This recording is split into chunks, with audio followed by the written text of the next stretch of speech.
¿Qué tal? Muy buenas noches. ¿Cómo les va? Nuevamente con otra edición de Salud 10 Televisión. Y como verán, con una compañera nueva y vieja de cuanto a Salud 10, Marcela nuevamente con nosotros, acompañándonos en la co-conducción del programa.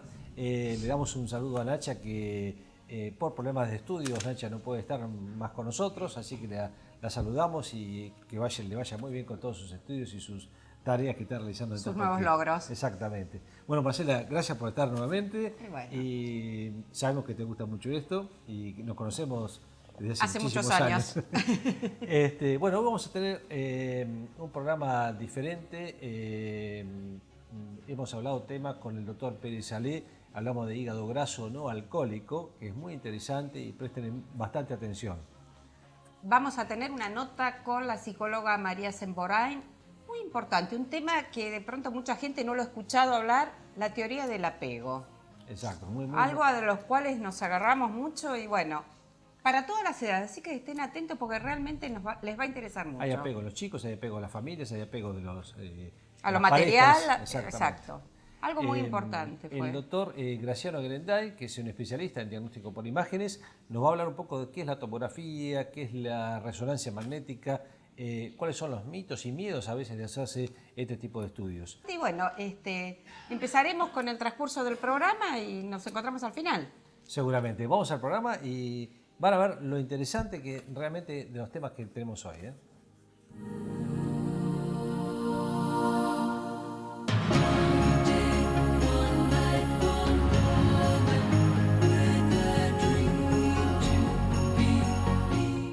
Vamos a hablar en este momento, como lo dijimos en el principio, con el doctor Darío Pérez Salé, que es un gastroenterólogo de nuestro medio, y vamos a hablar de un tema que me parece que por ahí mucha gente no o lo ha escuchado, pero no sabe de qué se trata, o muchas veces lo relacionan con la ingesta de alcohol y no siempre es así. Darío, te agradecemos hoy que estés acá con nosotros y vamos a hablar de hígado graso, específicamente, ¿qué es el hígado graso? No alcohólico. Correcto. Bueno, ante todo, Simón, te agradezco el espacio, la invitación y aprovecho para felicitarte por tu programa.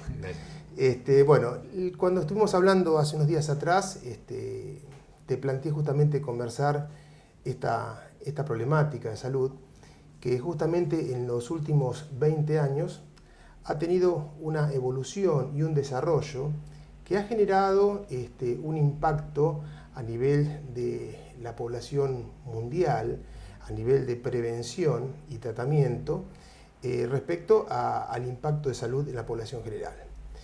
La enfermedad hepática grasa no vinculada al alcohol ha tenido un incremento notorio en los últimos 20 años.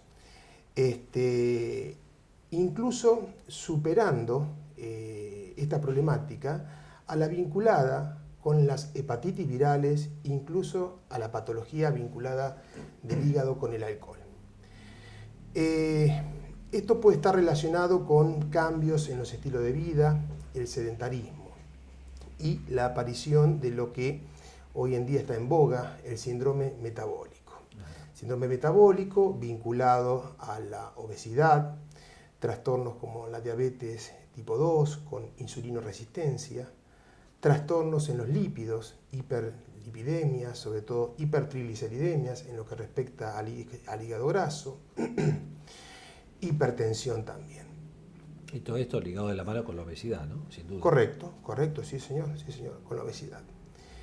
En cuanto al espectro de la enfermedad hepática vinculado a los depósitos de grasa, van desde los depósitos exclusivos de grasa a nivel hepático, que es lo que se llama esteatosis hepática, pasando por un proceso que en algunos casos evoluciona, no en todos, que es la inflamación del hígado en relación a la grasa depositada en el mismo, que se llama esteatohepatitis. Al no estar vinculada al alcohol, que es el tema que vamos a tratar, esteatohepatitis no alcohólica.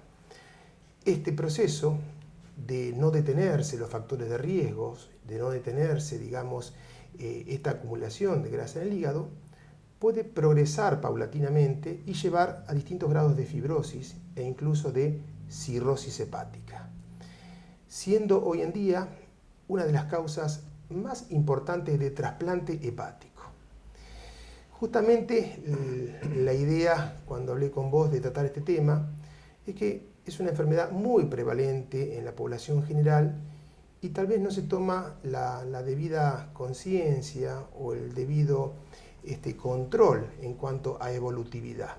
Pues vos fíjate que casi siempre, tanto el hígado graso como la cirrosis, se lo ha adosado a la ingesta de alcohol, fundamentalmente, correcto, o a la hepatitis sintomática, y sabemos que hay, como vos decís, hígado graso sin relación alcohólica, y hay hepatitis que realmente no tienen ningún tipo de síntoma, y hay personas que pueden no saber que la tienen. Correcto, correcto. Digamos, haciendo un poquito de historia, yo casi hace 20 años que terminé la residencia, recuerdo que todo lo que eran pacientes cirróticos casi obedecían exclusivamente a hepatitis B, hepatitis C, algunas causas autoinmunes o alcohólicas. Y quedaban un margen chiquitito que eran las llamadas criptogenéticas o de causa desconocida. Bueno, esa brecha se fue cada vez incrementando y se fue conociendo justamente este tipo de entidad que ha tenido desarrollo en los últimos 20 años, que es la enfermedad hepática relacionada con la acumulación de grasa en el hígado. Hablamos justamente de la no alcohólica, en este caso. En cuanto a lo que uno puede decir factores de riesgo, algo ya mencionamos, la obesidad es uno de ellos, la diabetes, sedentarismo, entonces, sobre el sedentarismo, ¿no? La obesidad, los cambios en los hábitos alimentarios, la diabetes tipo 2 con la insulinoresistencia, las dislipemias, aumento de las grasas en sangre, la hipertensión.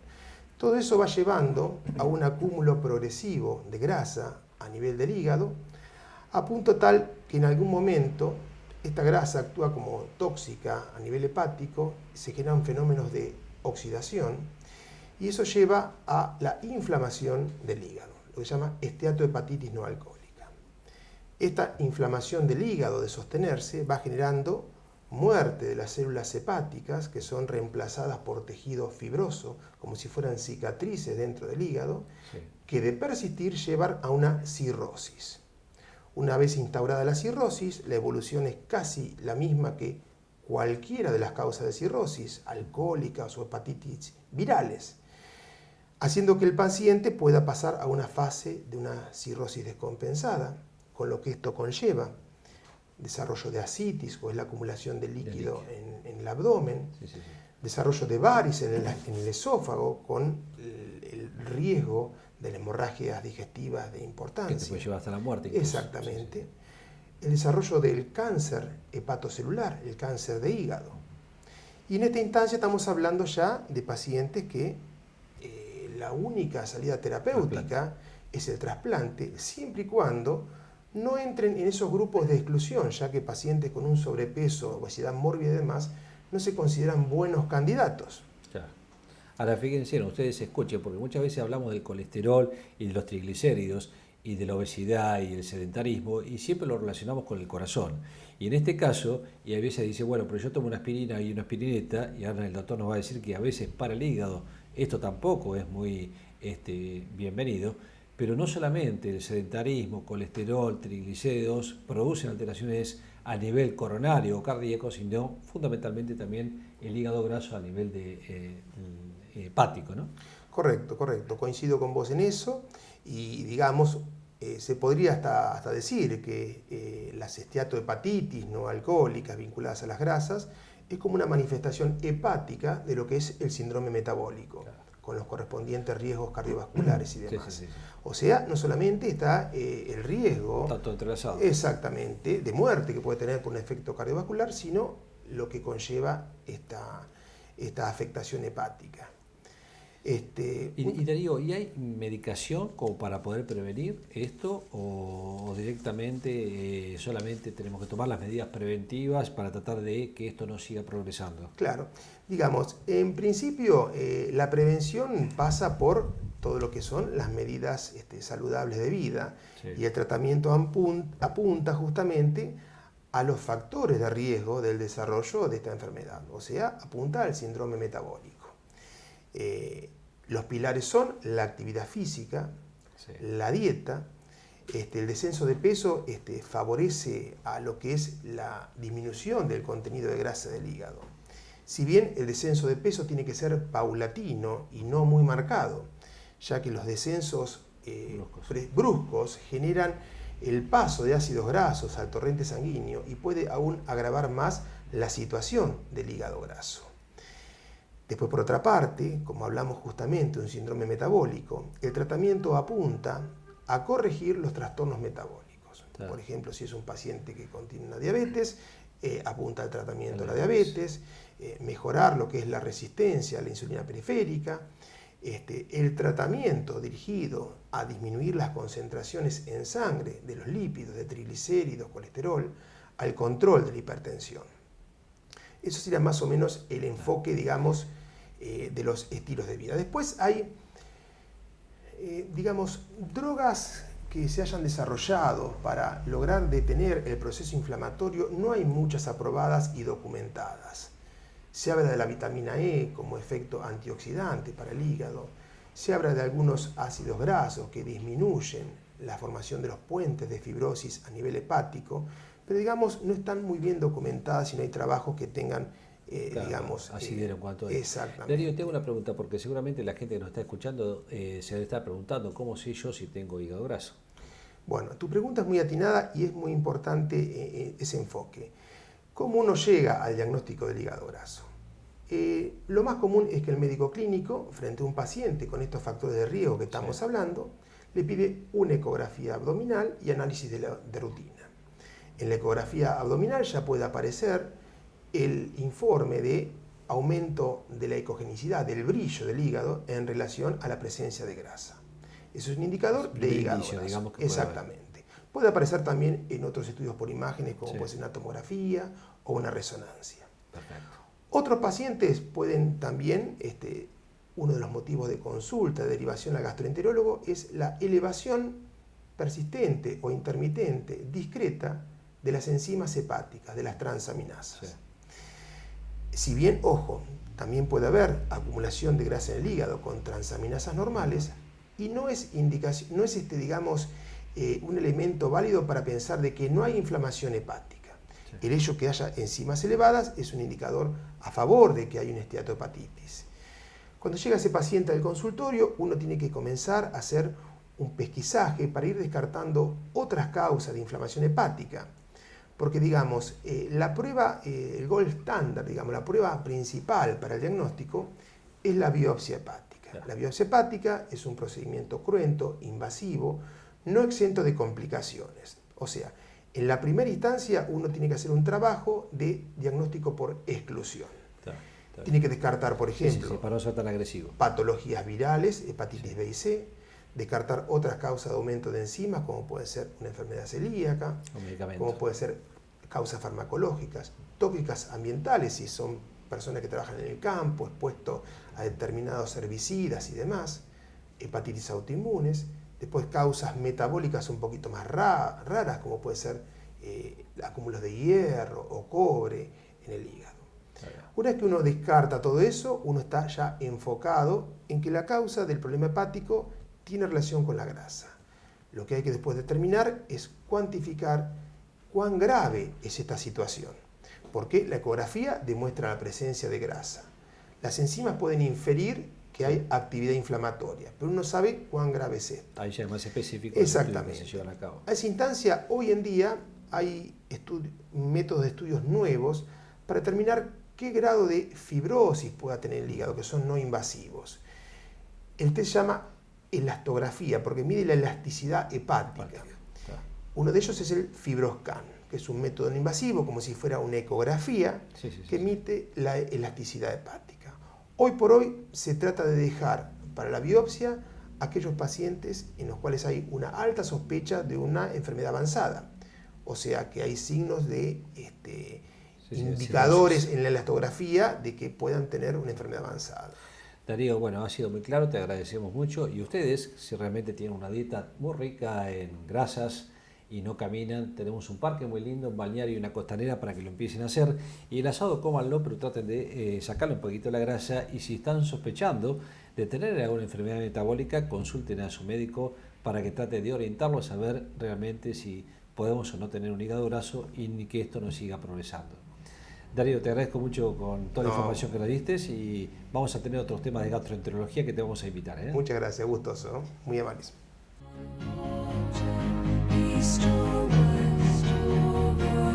Bueno, vamos a hacer en este momento una nota y llegamos hasta el lugar de resonancia del centro al doctor Graciano Gerendain, que nos va a explicar un poco de qué se trata y cuáles son los métodos que existen hoy en diagnóstico por imágenes.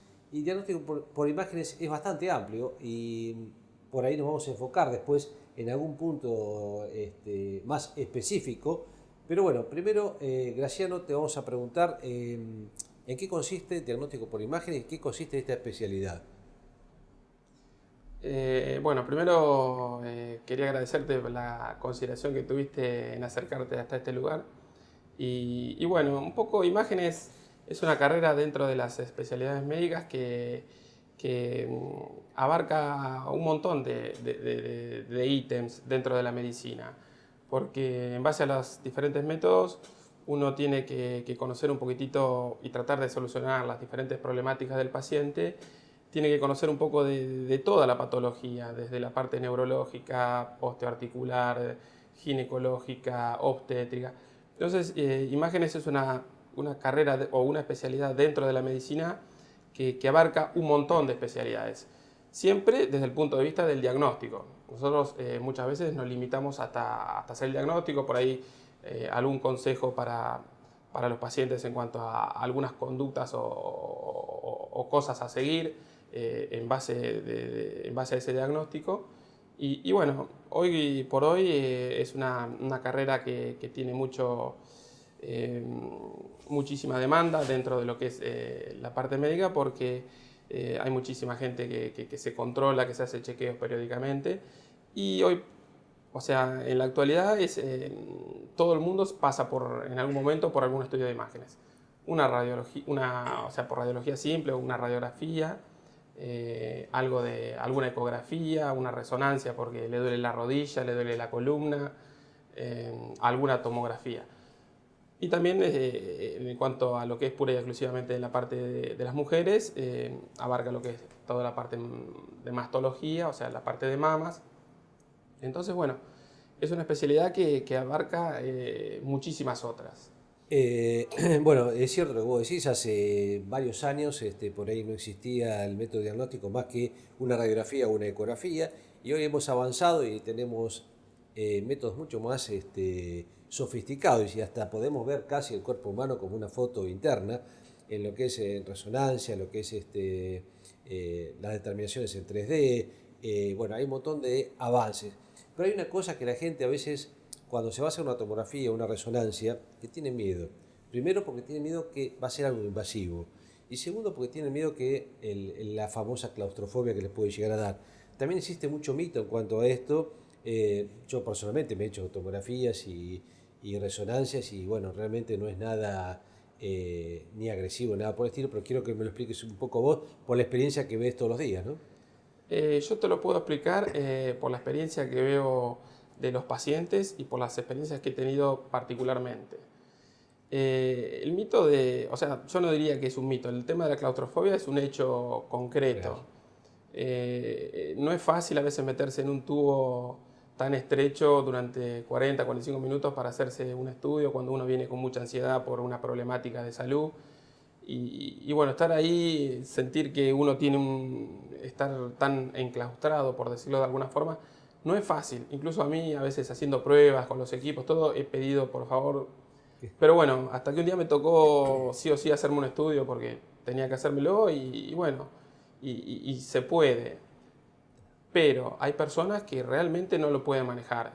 Y como a mí me pasó, antes cuando nunca me había pasado decía, pero mira Se entiende mejor cuando uno lo vive. Exacto, pero como yo lo viví, sí, realmente lo entiendo.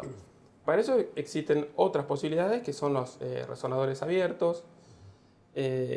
Son mucho más permisibles esos resonadores. Por ahí la calidad de las imágenes decae un poco. Igual son para diagnóstico normalmente. Hay algunos tipos de estudios que yo no los aconsejaría hacer en resonadores abiertos, como son, por ejemplo, la colangio de la vía biliar, Claro. todo lo que tiene que ver con la parte arteriográfica, para ver los vasos del cerebro, los vasos del cuello, vasos de arteria renal. Algunos tipos de estudios sí o sí deberían pasar por este tipo de resonancia, que son los resonadores cerrados. Sí, son sí. más potentes, tienen mayor sensibilidad, mayor especificidad. Pero bueno, a veces entiendo cuando las personas por ahí no lo pueden manejar, tratamos de acompañarlas, tratamos de estar con ellos, tratamos de alguna forma intentar.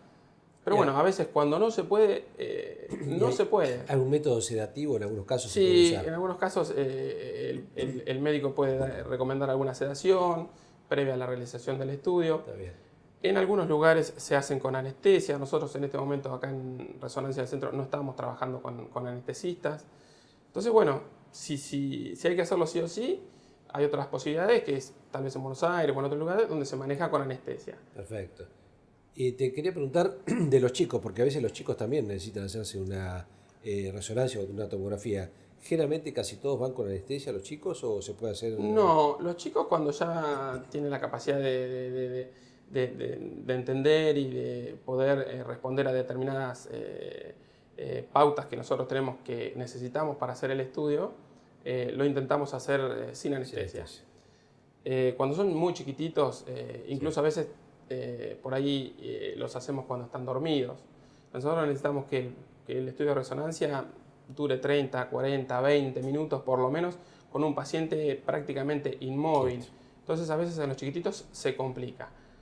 También está la posibilidad de hacerlo con anestesia. Pero bueno, cada paciente es diferente y tratamos de manejarlo, porque hay pacientes que creen que son claustrofóbicos, los metemos despacito, le vamos mostrando que no hay nada que temer, que no hay nada que... Y por ahí terminamos convenciéndolos y se terminan quedando. A veces yo me he tenido que dar con pacientes, o cualquiera de los doctores que están acá, Copelo, con el paciente al lado, acompañándolo, diciéndole ya falta poco, quédate tranquilo. Los pacientes cuando saben que tienen a alguien cerca es como que se calman un poco. Hay un tema que es fundamental, que es la emergencia o la urgencia. Sí.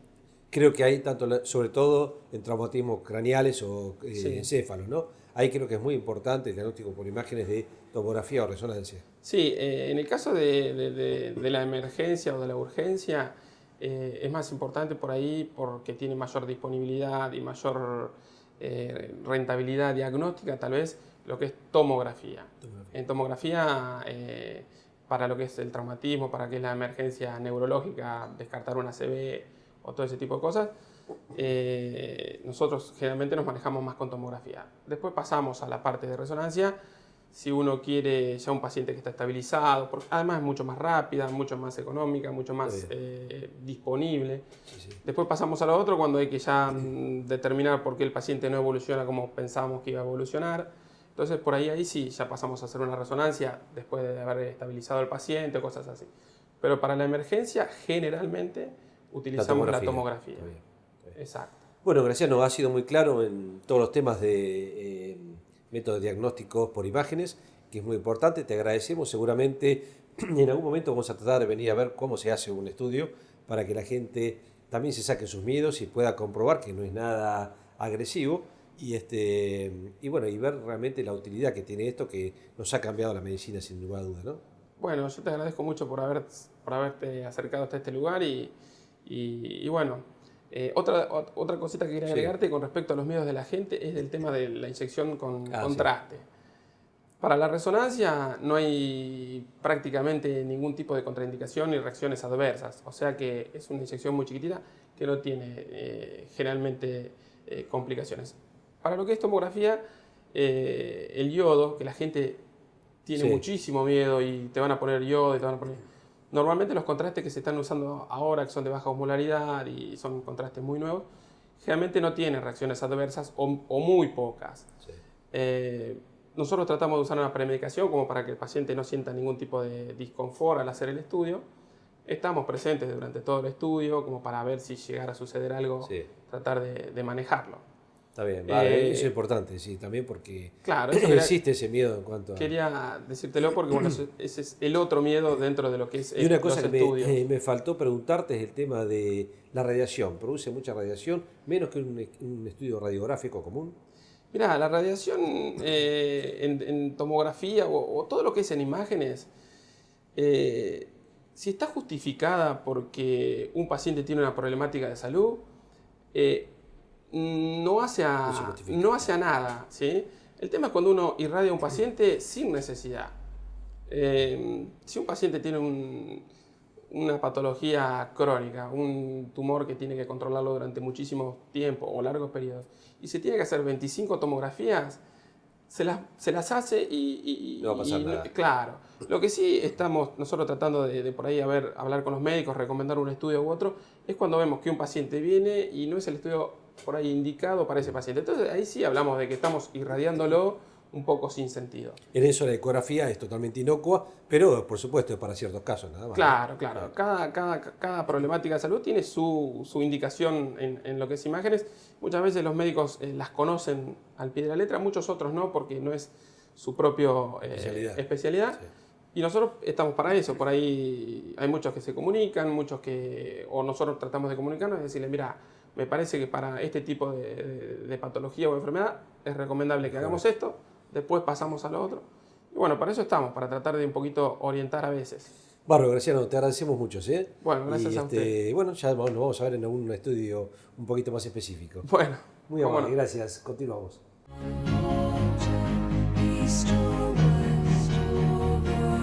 Bueno, vamos a hablar de un tema que por ahí mucha gente no lo conoce, pero lo padecen o lo sufren o lo sienten, que es la teoría del apego.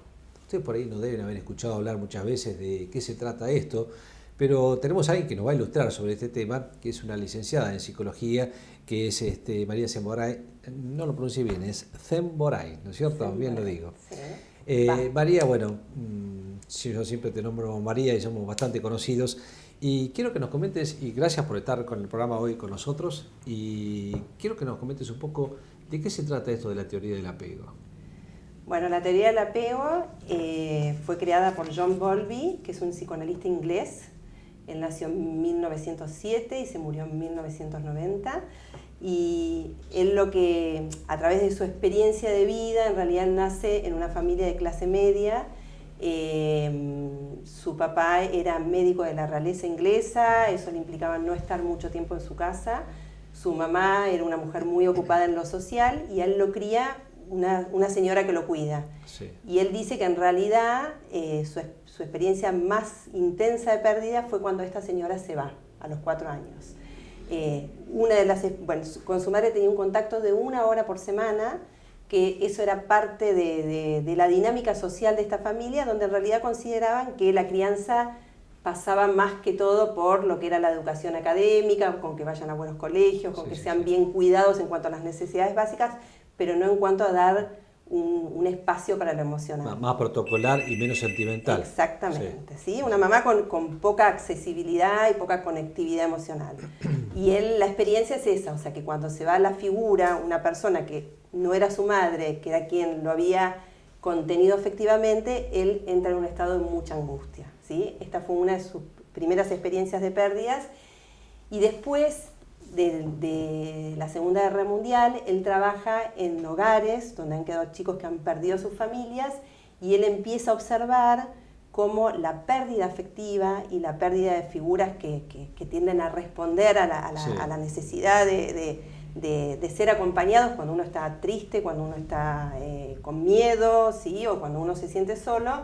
En realidad lo que él notaba es cómo empezaban a tener estos chicos un montón de síntomas de conductas, estados depresivos, y que esto tenía que ver con la falta de estas personas que le daban afecto. Sí. Pero ¿se lo podría considerar como un semi-abandono? ¿Se lo puede considerar como un chico que está por ahí totalmente solitario, ajeno a los sentimientos más importantes, ¿no? Los paternales o maternales? Claro. Bueno, en algunos casos sí, la falta de apego tiene que ver con una persona que abandona, ¿sí?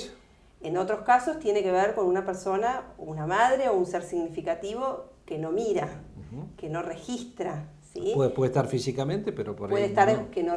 Justamente, ¿sí? En realidad el apego es una necesidad que tenemos todos desde que nacemos hasta que nos morimos, ¿sí? Que es la necesidad de ser queridos, la necesidad de ser cuidados, la necesidad de ser validados, ¿sí? Donde otro nos dice que somos valiosos, ¿sí? sea, esta necesidad es innata, nacemos con eso, nos constituye, y cuando esto no está, ¿sí? O sea, por un lado todos tenemos esta necesidad, cuando no hay una persona que registra esta necesidad y es accesible, ¿sí? Es que después devienen las patologías de alguna manera, ¿sí? Y hay llamados de atención, estamos hablando ahora específicamente tal vez de los chicos, ¿no es cierto?, en el ciclo de vida, pero hay llamados de atención a veces de los chicos donde hay una falta de comunicación con los padres, ¿verdad? Absolutamente, ¿sí? O sea, hay 3 tipos de apegos básicos. Uno que es el apego seguro, que justamente es donde el chico cuando se siente solo, triste o tiene hambre, hace un comportamiento, si hace una conducta, o llorando, o con un gesto, y hay un otro que registra que es accesible y que responde a eso. Entonces ahí es como un puerto seguro que tenemos, o sea, sabemos que frente a la necesidad hay otro que va a responder, ¿sí? Cuando un chico es chiquito, ¿sí? Y esa figura de apego, que puede ser una madre, una abuela o un maestro, ¿sí? Pero especialmente las figuras significativas, se aleja y el chico hace alguna conducta y esa persona se acerca, ¿sí? Es una persona que para él es confiable, ¿sí? En la medida que va evolucionando, internaliza en su cabeza esta figura y a veces no la necesita que tenga tanta presencia. Y esa internalización hace que por un lado el mensaje es, si el otro cuando tengo una necesidad responde, es que soy alguien que valgo, soy valioso, ¿sí? Entonces eso va construyendo la autoestima. Sí, y a la vez siento que hay otros que son confiables en mi vida. Eso te iba a preguntar, que esto está muy relacionado con la autoestima, ¿no? Exactamente, ¿sí? Y a la vez con la confianza en que hay otros que cuando estamos necesitados, por eso esto es desde que somos niños, o sea, una persona, un adulto, previo a una operación, ¿sí? También se siente vulnerable. Totalmente. Y no es lo mismo la fortaleza o la seguridad que puede tener al encarar una situación difícil cuando es acompañado, ¿sí? Entonces, por eso la idea es hoy hablar de esta necesidad que es durante toda la vida y en algún otro bloque por ahí hablar de cómo esto se vive en la pareja, ¿sí? Eso lo vamos a dejar para después del corte. ¿Sí? Yo quiero que seguir un poco con el tema de los chicos. Otro de los apegos es el apego inseguro, ¿sí? Que al revés, que hay 2 tipos de apegos inseguros. Uno que es ambivalente y otro que es de tipo evitativo. O sea, donde un niño sí tiene una necesidad, que es una necesidad de supervivencia, porque tanto el alimento como la parte que comemos como la parte afectiva la necesitamos para vivir. De hecho, hay chicos que frente al abandono se mueren, ¿sí? Esto ustedes lo ven, bueno, hoy ya no, ¿sí? Porque esta teoría se ha desarrollado de tal manera que nunca queda un chico solo en un hospital sin una contención afectiva. Pero hubo muchos años antes de las teorías de Spitz y de Bowlby, donde los chicos se morían de marasmo, ¿sí? Cuando en realidad tenían satisfechas todas sus necesidades médicas y de alimento y se morían de depresión, ¿sí? Bueno, esto se supone que hoy ya no tiene que pasar. Sí. María, perdóname, te hago una pregunta por ahí un poquito más específica de que hoy también se vive, muchos padres están separados. Sí. Y creo que eso por ahí viene a vivir o el padrastro o la madrastra con esos chicos, o a veces ninguno de los dos, viven separados, incluso separados en ciudades.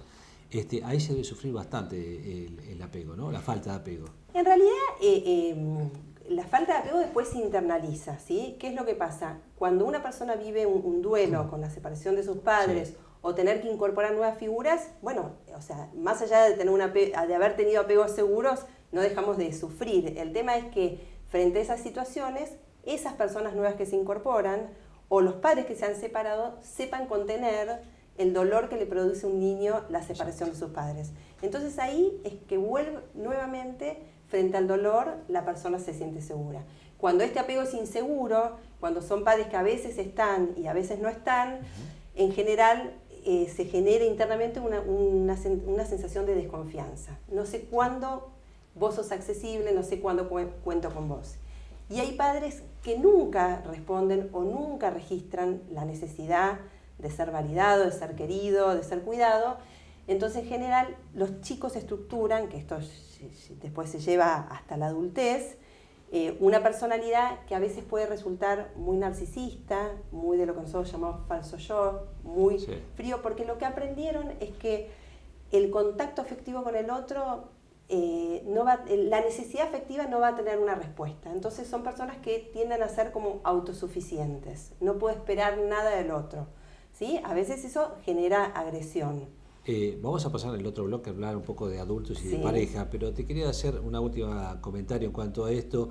¿El apego a veces se puede sufrir al revés? O sea, que los padres lo sufran de sus hijos.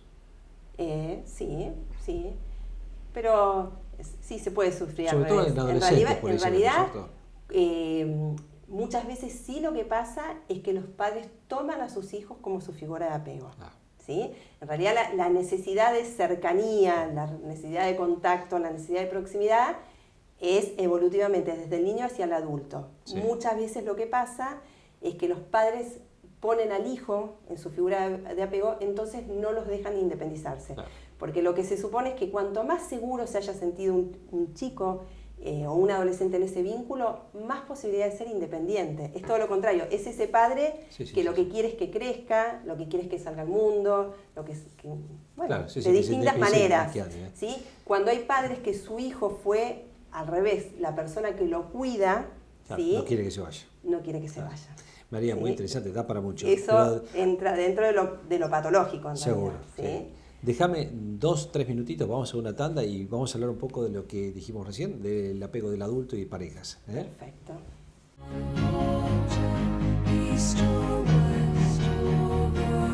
Bueno, seguimos con la licenciada María Semborain y veníamos hablando del apego a nivel infantil y ahora vamos a pasar un poco a otra etapa que es el apego de los adultos y de las parejas específicamente. María, te dejo que te explayes vos en este tema. Perfecto. Bueno, tal como lo estábamos conversando respecto al apego en el niño, es la misma necesidad, ¿sí? Un poco yo planteaba al principio que la necesidad la tenemos toda la vida, ¿sí? De ser queridos, ¿sí? En realidad, la buena noticia es que más allá de que los niños o los adolescentes hayan tenido vínculos con sus figuras significativas de apegos inseguros, por ejemplo, donde no se han sentido registrados o queridos, ¿sí? O tenidos en cuenta, esto no es determinista, ¿sí? No es una teoría determinista. O sea, lo que puede pasar es que nuevos vínculos, ¿sí? O, por ejemplo, en el caso de los niños, con la adopción, o un abuelo, ¿sí? O un maestro, ¿sí? O a veces un amigo, puede hacer que alguien que en ese vínculo de apego que ha construido en su infancia construyó una identidad donde no es valioso, ¿sí? Donde no es digno de ser querido, ¿sí? Y donde no siente confianza hacia nadie, un nuevo vínculo puede modificar en su estructura psíquica. Claro. Más que reactivarlo, por ahí ir construyendo una imagen interna de sí mismo y de los demás diferente a la que construía. ¿Sí? No sé si diría que pasa al revés, ¿sí? Puede pasar que hay personas que han construido en sus familias de orígenes vínculos de apego seguros que después construyen vínculos de pareja donde el otro, ¿sí? No le demuestra, ¿sí? Ser valioso, al revés, tiene una conducta más de tipo evitativa y de no de registro. Entonces, por supuesto, eso hace sentir sentimientos de soledad y de ser por ahí excluido. Pero si es una persona segura y confiada en sí mismo en los demás, probablemente va a poder tolerarlo mejor. ¿Sí? Y esto se ve generalmente, lo empezamos a notar cuando empezamos en pareja. Muchas veces las parejas es cuando hay algunos cambios de este tipo de apegos, ¿no? Exactamente. Bueno, las parejas, ¿sí? Especialmente en las situaciones de crisis, ¿sí? Se reeditan estas cuestiones, claro. ¿Sí? Y a veces lo que pasa es que cuando en el vínculo entre los dos, uno de los dos empieza con una actitud de queja, ¿sí? Porque no se siente registrado por el otro, en vez de expresar me siento solo, me siento no tenido en cuenta, no estás disponible o no me siento escuchado, por ahí no lo puede poner de esta manera en palabras y lo empieza a poner como una protesta, claro. ¿Sí? Como una queja constante, que es lo que pasa en las parejas.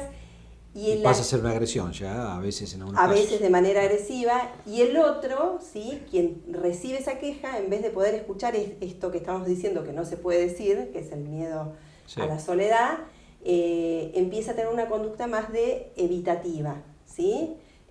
Porque podría decirse como que quien queja se transforma en un puercoespín, ¿sí? y quien A la defensiva. evita en una lagartija, ¿sí? Se esconde. Y en realidad los dos se están sintiendo mal, ¿sí? Sí, sí, sí, sí. Quien está protestando está pidiendo algo de una manera que el otro no lo va a escuchar. Y quien evita lo que está diciendo es, siento que con tu protesta no me querés, no estás registrando todo lo otro que me das, Claro. ¿sí? Entonces me escondo, porque no tengo los recursos para satisfacer todo lo que me estás pidiendo con la queja. Bueno, Acá entra a jugar la psicología. acá entra a jugar la psicología. Bueno, en base a esto, bueno, en abril yo tuve la oportunidad de viajar a Estados Unidos, ¿sí? A formarme sobre esta teoría del apego en adultos, en la pareja.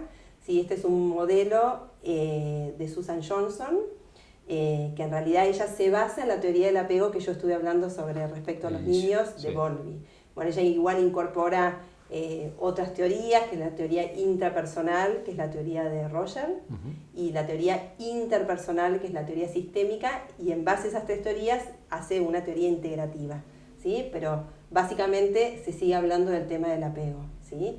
Y bueno, para este tipo de problemáticas donde la pareja, donde yo decía, está esta situación vincular donde uno se queja y otro no sabe cómo manejar la queja, y bueno, y donde se empieza a descubrir que está este tema del miedo a la soledad y el miedo a no tener recursos para resolver el problema. Bueno, hay un montón de psicoterapias que se están trabajando sobre esto. Claro. Especialmente en la que yo me formé se llama terapia focalizada en las emociones. Quien fue el docente en ese momento es un discípulo de Susan Johnson, que es Sam Ginick. Él viene ahora justo en octubre a la Argentina, del 8 al 11, a dar esta capacitación. Y bueno, la verdad que es maravilloso cómo trabajan. Justamente el lugar del terapeuta es un lugar donde el terapeuta genera un apego seguro en el contexto de la terapia. Porque es una persona que tiende a decirles, a través de la empatía, bueno, está la posibilidad de resolver esto, los voy a ir acompañando, ¿sí? Y un terapeuta que está seguro que detrás de esa queja y de esa evitación hay un pedido de cuestiones más profundas que tiene que ver con este tema, quiero ser registrado, quiero ser querido. María, ¿no? realmente da para escucharte en todo el programa, mucho más, y ustedes seguramente desde su casa están pensando exactamente lo mismo, porque es algo, a veces uno, todo esto que vos estás mencionando, lo conocía así vagamente, pero que exista una teoría del apego, que se pueda tratar, que se pueda analizar, es muy, muy interesante, ¿eh? Así que creo que nos hace embarcado en un tema. Yo no te diría que todavía lo hemos terminado, esto nos ha embarcado en un tema que realmente me apegó bastante. Qué bueno. Sí, después se puede hablar en algún momento también sobre el tema del apego y la violencia, ¿no? O sea, como personas muy sensibles al reconocimiento del otro y que no sienten que no lo reciben, como esto detona violencia, que en realidad nuevamente detrás de la violencia es un pedido de ser registrado. De algo, claro. Cuando se lee desde ahí, ya se puede resolver de una manera distinta y se puede ir de alguna manera viendo cómo la persona, en vez de pedir a través de la violencia, puede empezar a pedir a través de la palabra, ¿no? Bueno, fue la licenciada María Semboray que nos habló de la teoría del apego, y te agradecemos mucho, María, por estar con nosotros, ¿eh? Un placer, un placer.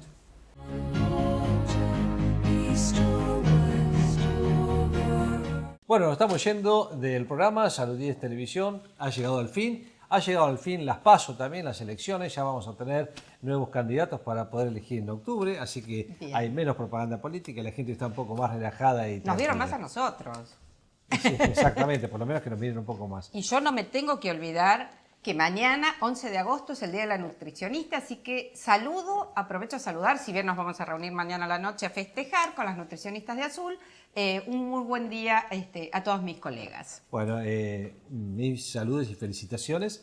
Y ahora digo yo, debe ser muy aburrido la alimentación, la cena que hacen las nutricionistas. Nosotros comemos comen? de todo. Hacemos robos, hacemos todo. Mira qué bien. Bueno, hígado graso con el doctor Perizalí, muy lindo.